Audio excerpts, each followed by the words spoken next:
আমি who is HBS কোন হয় হিমন্ত বিশ্ব শৰ্মা ৱেবছাইট মুকলি কৰিলোঁ। ৱেবছাইট মুকলি কৰা মূল কাৰণ হ'ল যে বাস্তৱভাৱে হিমন্ত বিশ্ব শৰ্মা ডাঙৰীয়া আৰু তেখেতৰ পৰিয়ালবৰ্গৰ অসমত কোনকেইটা ঠাইত কিমান শ বিঘা মাটি লৈছে আমিও নাজানো।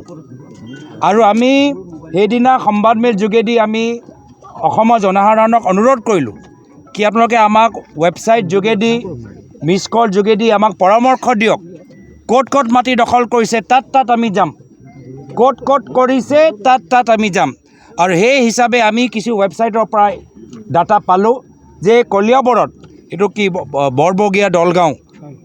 বৰবগীয়া দলগাঁও সংযোগী পথত আজি গোটেই ইণ্ডাষ্ট্ৰী লেণ্ড দখল কৰি হাইৱে নিজৰ ফালে, পাৱাৰ ট্ৰান্সমিশ্যন নিজৰ ফালে এনেদৰে এটা সাম্ৰাজ্য কলিয়াবৰৰ ভিতৰত সৃষ্টি কৰিছে।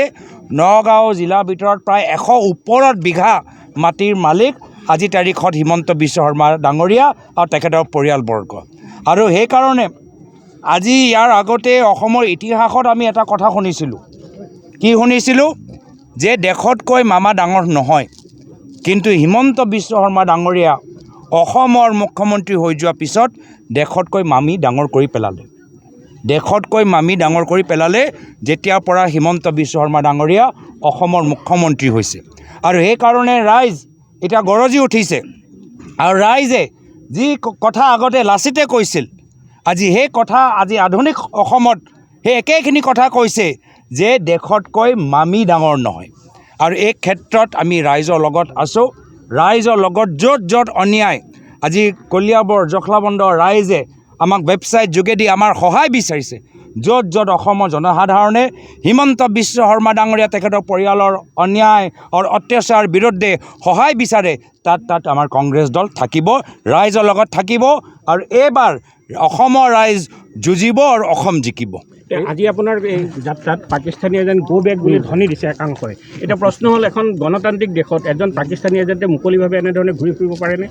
কি ক'ব? এইখিনি কথা যিসকলৰ ওচৰত আইনৰ বিভাগৰ দায়িত্ব আছে, গৃহ বিভাগৰ দায়িত্ব আছে, তেওঁলোকক সোধক।